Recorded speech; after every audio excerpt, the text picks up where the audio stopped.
I'm just a sinking ship, and you're just a pair of lips that I've lost in the moment. All I want is for you to come back.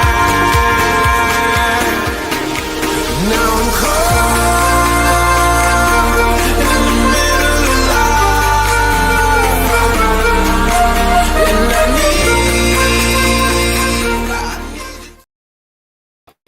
Greetings and welcome to another edition of the Red Pill Diaries. I'm your host, Rashid, and I'd like to thank each and every one of you for joining me on this edition of the most powerful platform for truth on God's green earth. This is your platform for education, elevation, and edification. This is the Red Pill Diaries. As we wait for Dr. Paul Craig Roberts to join us on the platform, it's just so much news just dropping, right? So much stuff is going on today. I've just contacted Dr. Paul Craig Roberts again. So we'll wait for him, okay? But we're going to get some news. I want to give a shout out to Voltaire E is in the building, right? You put one question. Dr. Paul Craig Roberts is in the building. I'll bring him up on the screen now. Thank you, Mr. Roberts, for joining me again. Hey, Mark. Hey, Rashid. Glad to be with you. Dr. Paul Craig Roberts, last time you and I talked, you told me, you said, you'll give me your judgment on President Trump after the first 3 or 4 months. We're in half a year. What is your assessment on him, his administration, and the policies that they're pushing? Well, I've just been thinking about that, Rashid. I'd kind of come to the conclusion that new boss, same as old boss, and that he was continuing the 21st century American process of being at war in the Middle East with his attack on Iran. But I got to thinking about this, particularly after seeing, after an email I had from Gilbert Doctorow. There's a different view that we can take on the political theater going on in the Middle East. It's possible that what Trump has done is to defang Netanyahu, because the justification for the Israeli attack on Iran and the Israeli determination to draw us into their war is Iranian nukes, which, as you probably know, the American intelligence agencies say they can find no evidence. Well, this attack on the Iranian underground nuclear facilities that Trump says he has successfully pulled off and destroyed,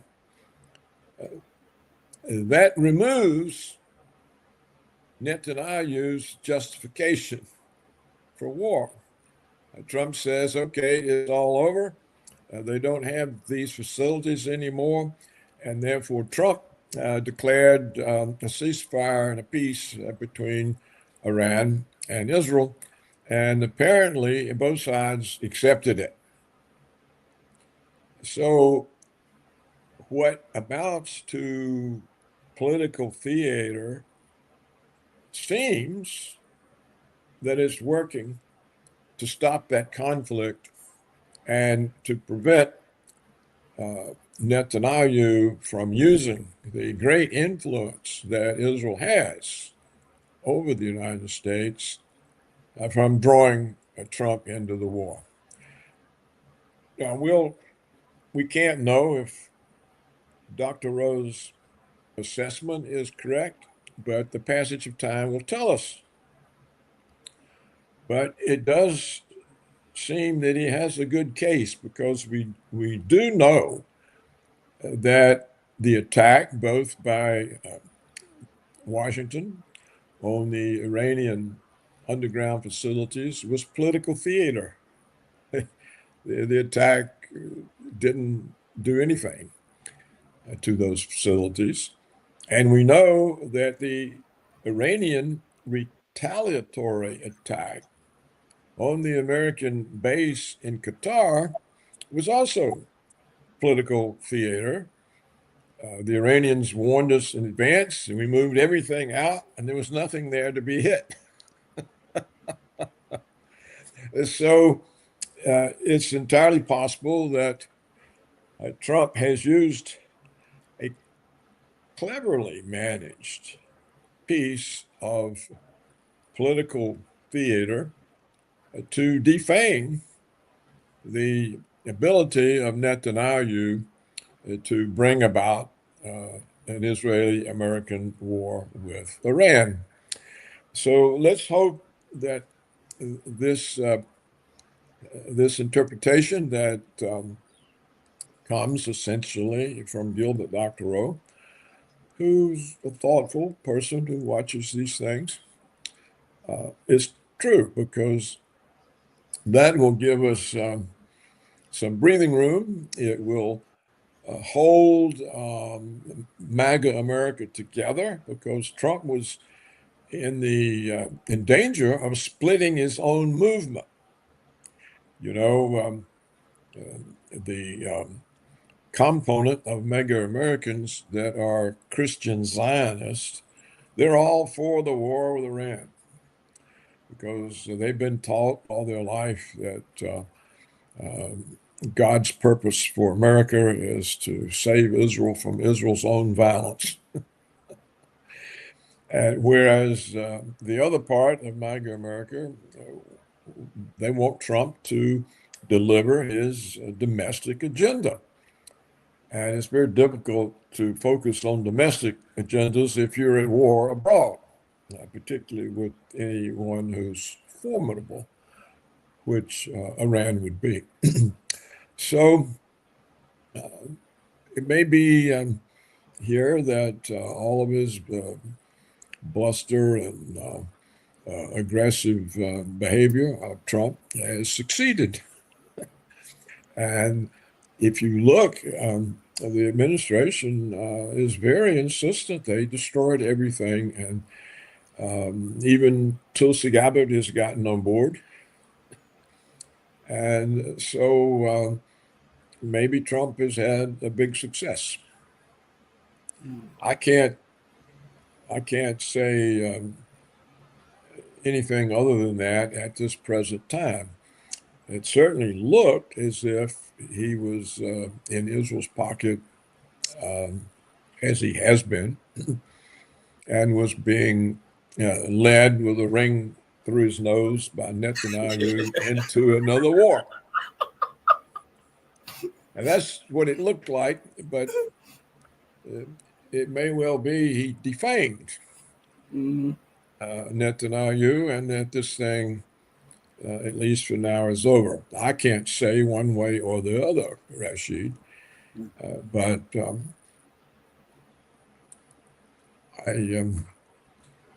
I do respect this suggestion by Gilbert Doctorow that Trump has been successful. So we'll wait and see. You'll have to ask me again in a month. Well, how much influence does the AIPAC have over the U.S. Congress and the government?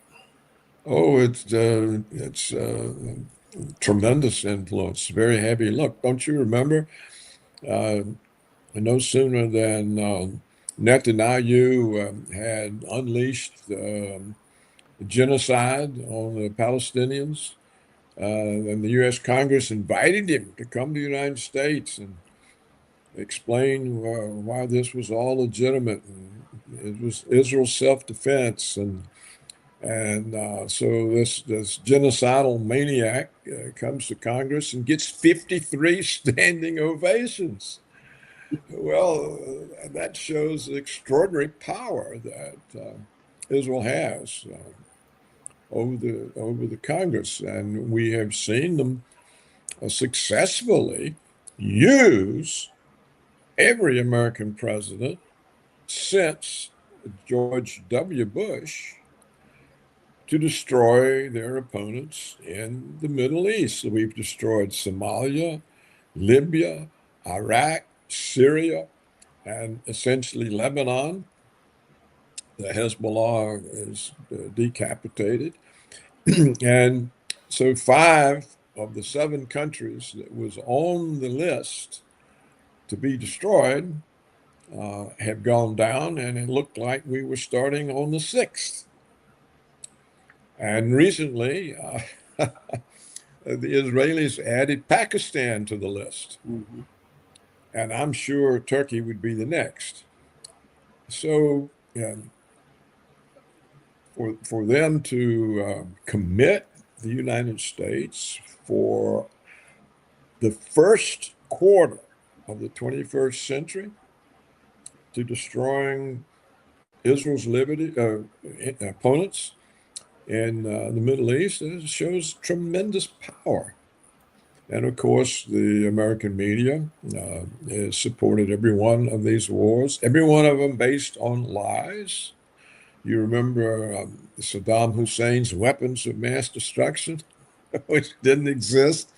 Well, all of these countries were destroyed on the basis of fighting terrorism and bringing democracy. But that was not the purpose. The purpose was to remove obstacles to Greater Israel. And now we've seen Greater Israel expand. Originally, it was from the Nile to the Euphrates. And then an Israeli minister this year added half of Saudi Arabia. And then the other day, Netanyahu added Pakistan. So Greater Israel keeps getting bigger and bigger. And and of course, nobody has done anything about the Israeli destruction of Gaza, not just the country and all the buildings, but the people themselves. So, for a tiny little country, and for a Jewish population that's very small and almost of no significance size-wise in the United States, they have tremendous power and finance and media, entertainment, influence over Congress, influence over presidents. If you look at the Trump appointees, every one of them is a Zionist. So, in fact, I would say the most powerful force in the United States is the Israel lobby. Mm. They can reach into universities, block tenure decisions, get people fired from jobs. They can get legislation passed that you're committing some kind of a crime if you criticize Israel. Even Texas has passed a law that you can't have, you cannot do business with the state. You can't have a contract from the state of Texas if you're going to boycott Israel. So there's all kinds of special protections they've gotten passed, even in red states like Texas. So I can't really think of a more powerful force in the United States than the Israel lobby. Well, Dr. Roberts, this is like a catch-22. We look at the Israel lobby, and they use American power to push their policies and dominate. But to do that is expensive, not just militarily and politically, but it's expensive financially. And with the United States debt burden astronomical right now, to continue to push these policies will bankrupt and collapse. Well, it's already bankrupt, but it'll collapse the American empire. Do they sit down and do they think about that? Because if without the United States injecting money into Israel, Israel collapses because that's what's been holding up their economy. Well, I think they don't think about it, and I'm not sure that's even right, Rashid, because you see, as long as the United States is the world reserve currency, the dollar, which means countries settle their trade balances with one another in our currency, and as long as the dollar is the world reserve currency, it means that the reserves of the world's central banks are U.S. treasuries. So there's an unlimited demand for our debt. If our debt expands, so do the reserves of the world's central banks. They're very happy. They've got more reserves, they can extend more credit, lend more money, the economies can grow more. And so everyone has neglected this essential fact that the dollar being the reserve currency means the reserves of the world's central banks are U.S. treasuries. They can't do without them. They want more. And so us being indebted simply means the world's central banks have larger reserves. They're happy. They're not going to dump them unless we continue to weaponize the dollar and make it dangerous for countries to hold dollar reserves. We stole the Russian central bank reserves. We stole Venezuela's. I can't remember if we stole the Iranian ones or not. I think we stole them and then gave them back. When they agreed some years ago they wouldn't develop uranium into weapons grade material.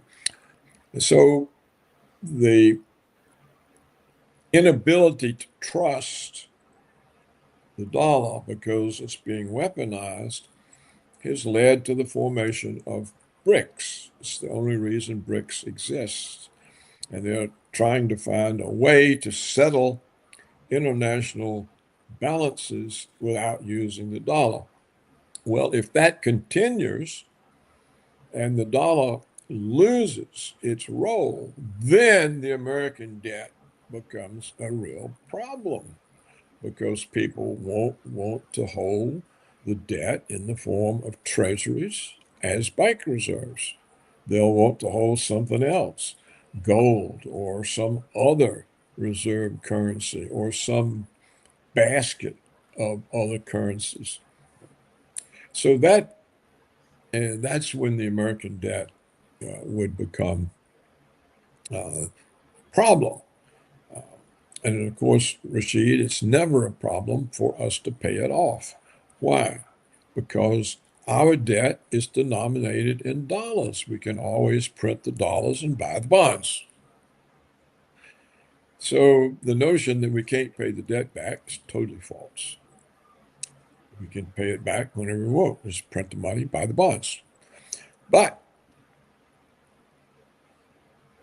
we don't have to really worry about having to pay the debt back because the world's willing to hold our debt. It's the reserves of the world banking system.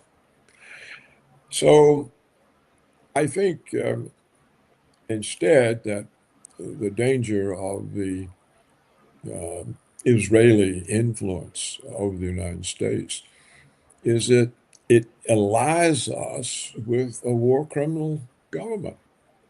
I mean, look what they've done to Gaza. Well, look what they've done to Palestine since, say, 1947.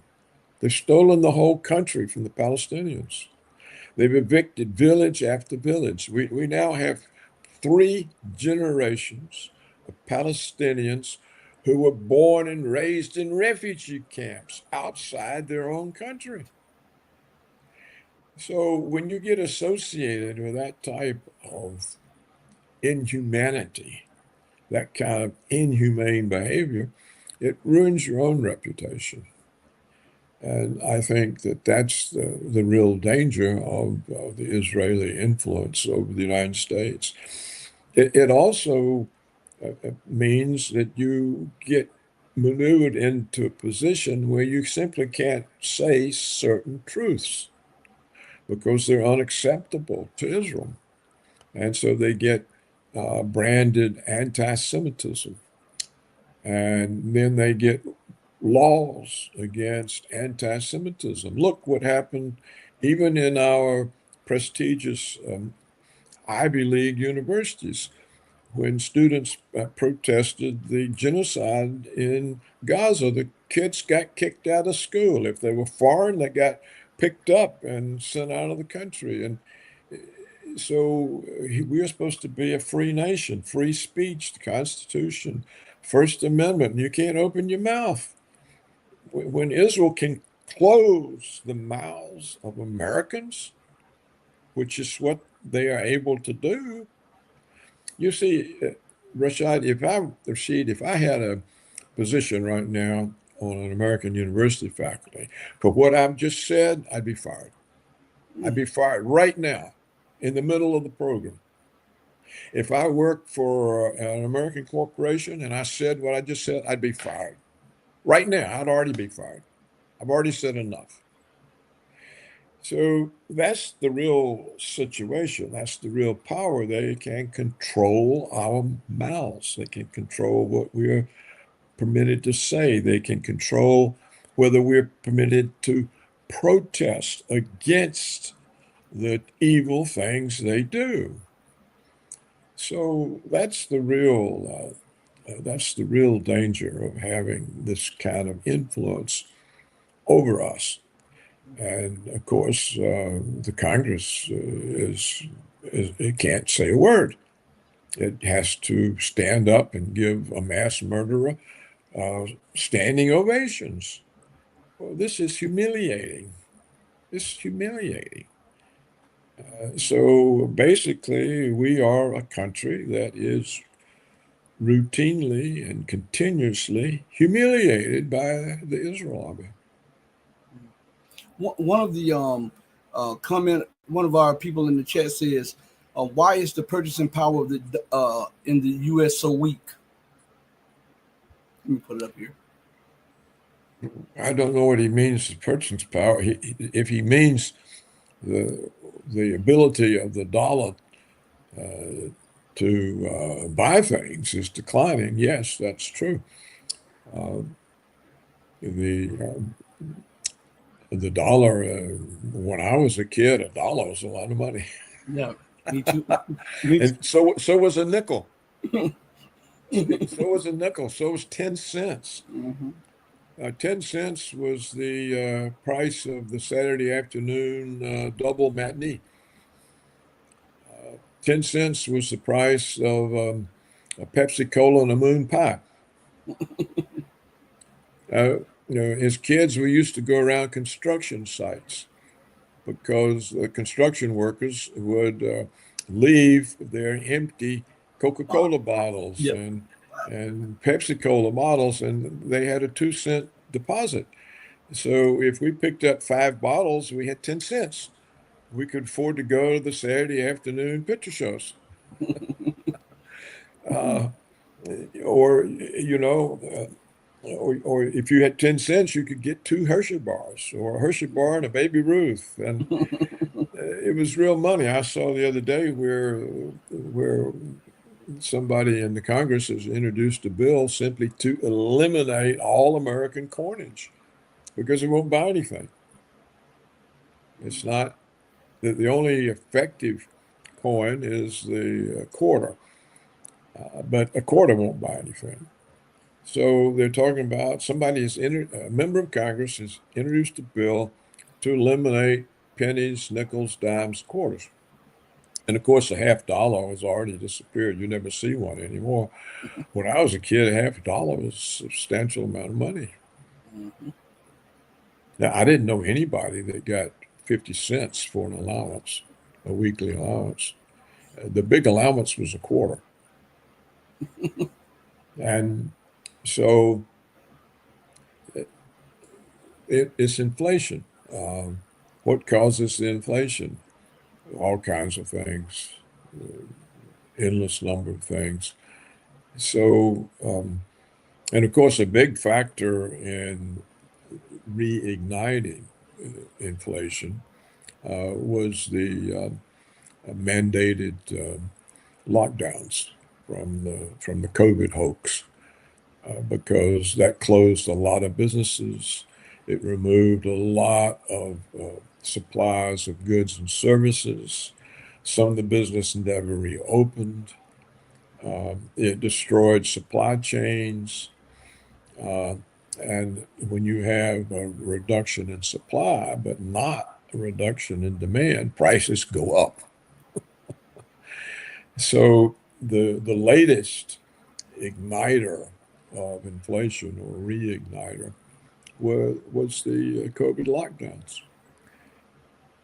and it also, the COVID lockdowns also had the effect of um, firms moving from human customer relations to algorithms online, to robot voices, to so that it let the firms shift the cost of customer relations to the customer. So if you've ever experienced trying to resolve some difficulty with some service provider, whether it's your electric company or your internet company or your cell phone company, you know now how hard it is. It's very difficult to get a real person. It's very difficult to get the problem resolved. But before the lockdowns, you called up, somebody answered the phone on third ring, and after 3 minutes, your problem was fixed. Now it can go on for 3 days. So, and that, of course, pushes up all kinds of prices. It's such a waste of time. So, I don't think we have time this morning to get into inflation and all the many ways it, it can it can be caused. Actually, I had to squeeze you in this morning, so Mhm. I haven't got a whole lot of time. I know.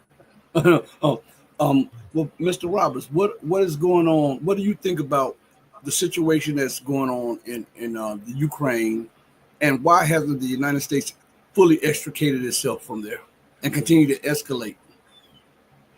Uh, that's another good question we don't really know an answer to. Uh, Trump has emphasized it's not his war, and he's right. It's not his war. Um, but Trump is only the president. The United States also has a ruling establishment, and it has a military security complex. And they're certainly the second most powerful force after the Israel lobby. Um, so, if one of them is Mike Tyson, the other one is Muhammad Ali. And so um, the military security complex, it needs enemies, it profits from wars, it gets bigger budgets, more power, less accountability. And so any president that wants to curtail the budget and power of the military security complex has a real fight on his hand. Now, what started this fight? Well, we know it was the neoconservatives' belief in American hegemony.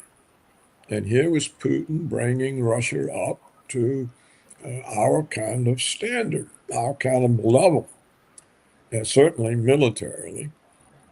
And so they said, we got to do something about this. We got to knock this country back down. And so we planned the overthrow of Ukraine. We imposed our puppet, and we built up an army that was about to be used to invade the two independent Donbas republics. Well, these are Russians. These are Russian people who communist leaders stuck into the Ukrainian province of the Soviet Union for political reasons or administrative reasons. And they were about to be slaughtered. Well, this forced Putin to step in to protect those people. He did not invade Ukraine. He went into Donbass to kick the Ukrainian forces out of the breakaway republics. These are Russian people. Well, we turned it into Russian invasion of Ukraine, a war.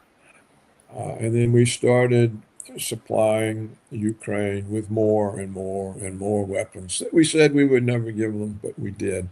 We started supplying them with targeting information, intelligence, and then with long-range rockets that strike deep inside Russia. That we have caused the airports in Moscow to be closed on several occasions.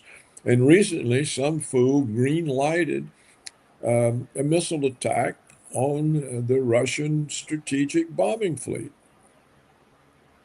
So this is a war that the neoconservatives in Washington thought would destabilize Putin, break up the government. We would get another puppet in there like we had with Yeltsin, and this would remove the ability of the Russian state to block American unilateralism. Well, there's a lot of momentum behind that. There's a lot of people committed to that. So how does Trump stop it?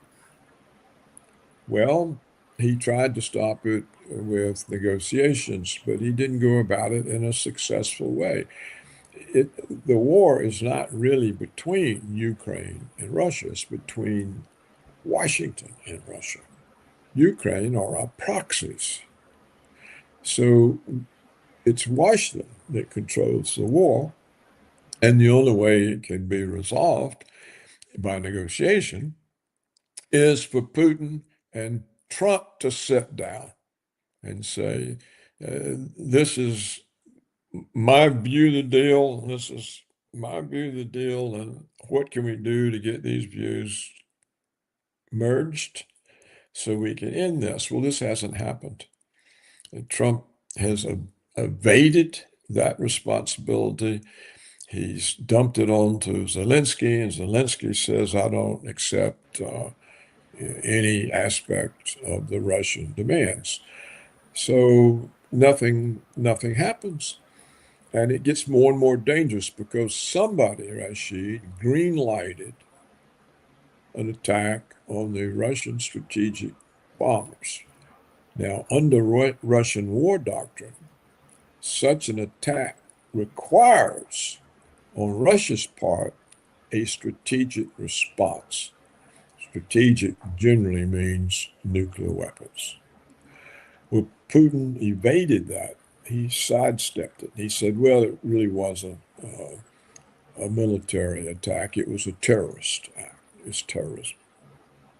So that's how he got out from under the responsibility he had of Russian war doctrine for a strategic response. Well, Trump says he knows nothing about that attack. He wasn't informed. He didn't give the order.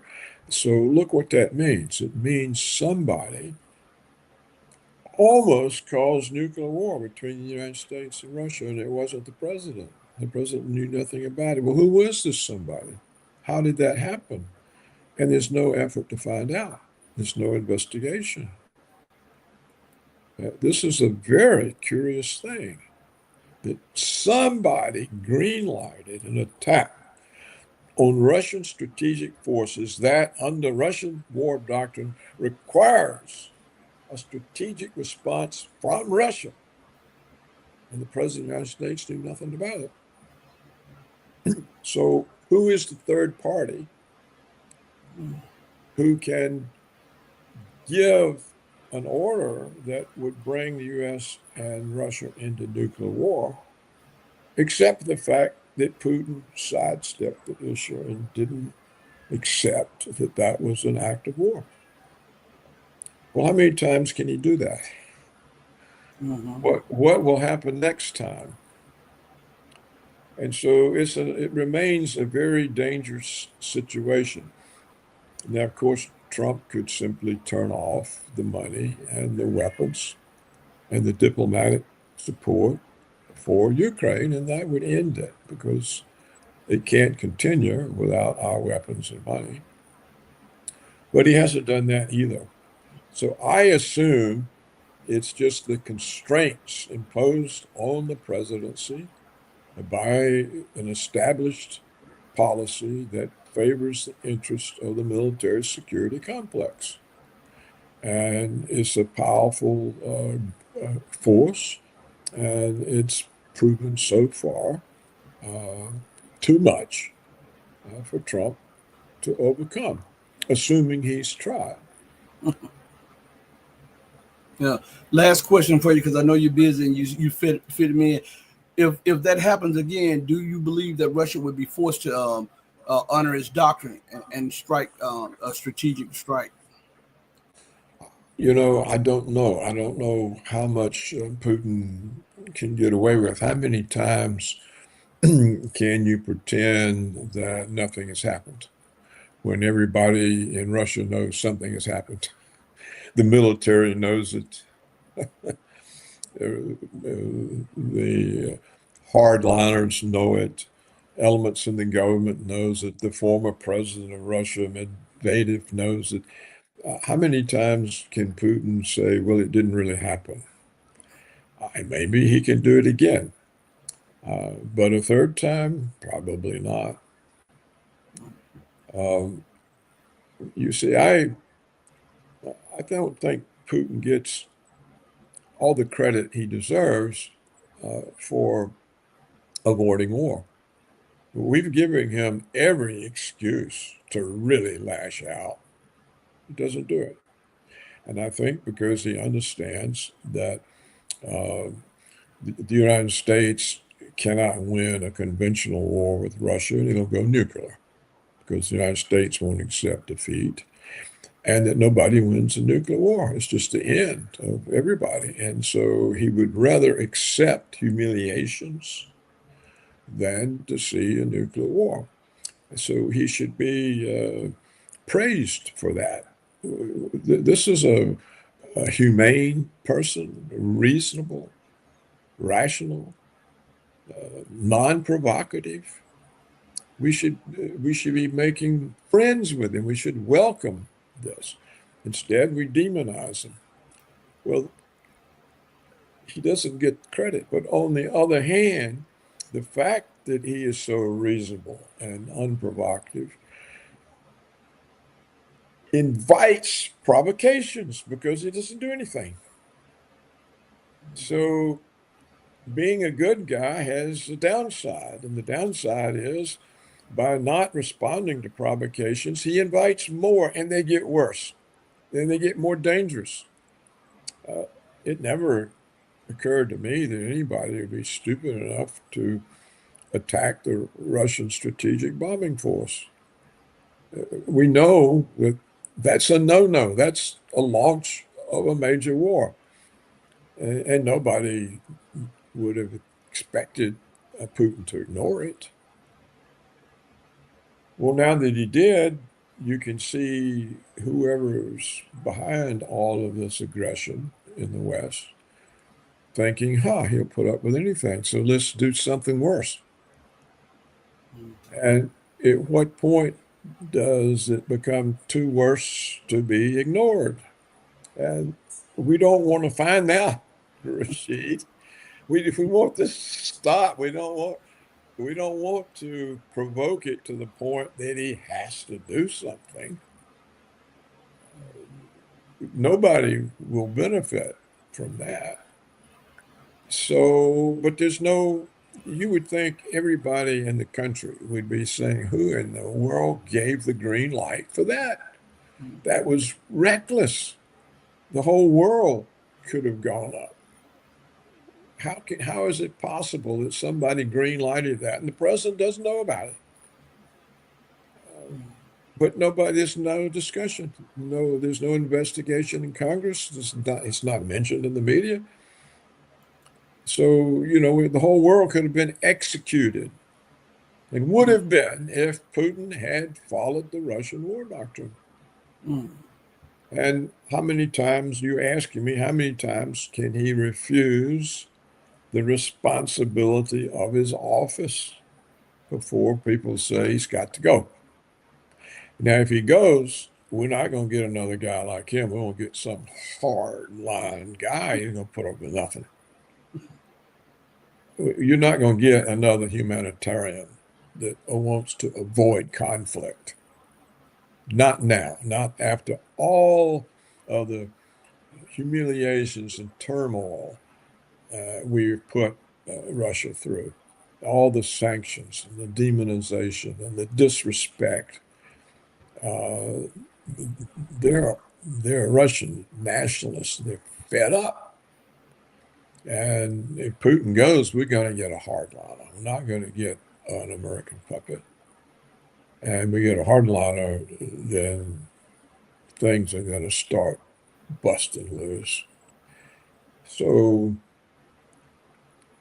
I just can't understand how such a dangerous action as attacking the strategic bombing fleet can be dismissed by the West, because it means somebody can do the same thing again, but maybe worse. And so that, you see, that's the real danger here. I've always thought that nuclear war would result not from a conscious decision, but from a mistake, from some stupid person somewhere doing something that the only result from it could be nuclear war. And I'm still worried, because the same thing can happen just from false alarms. All these electronic systems are fallible.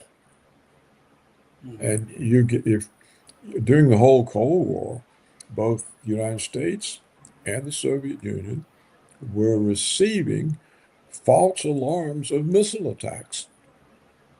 But they were working together to defuse things, and so neither side believed the warnings, which was fortunate because nobody ever pushed the button.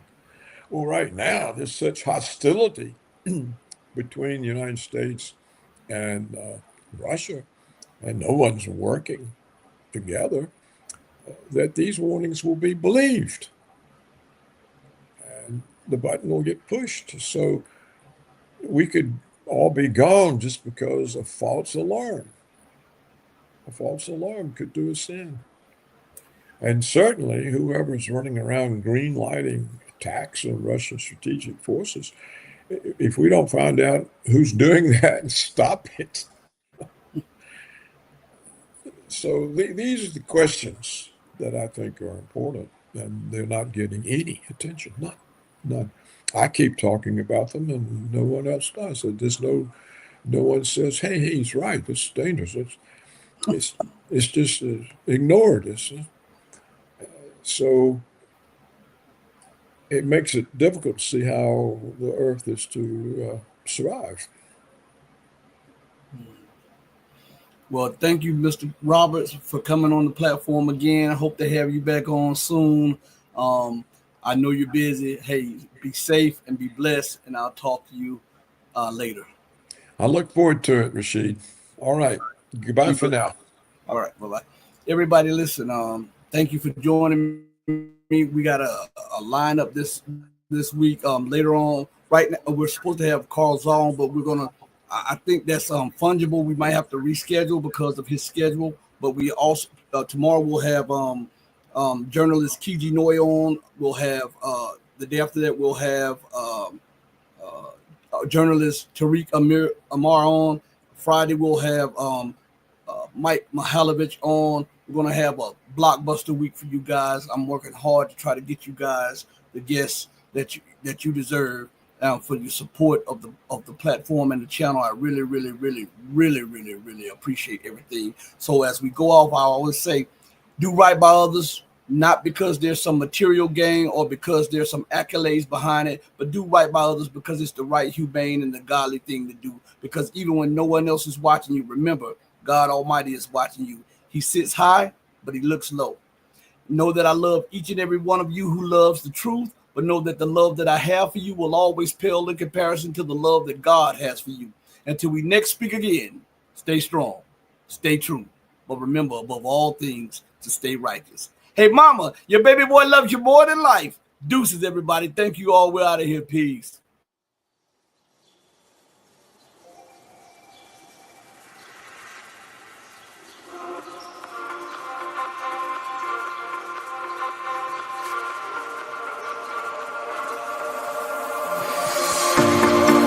Told you to walk away.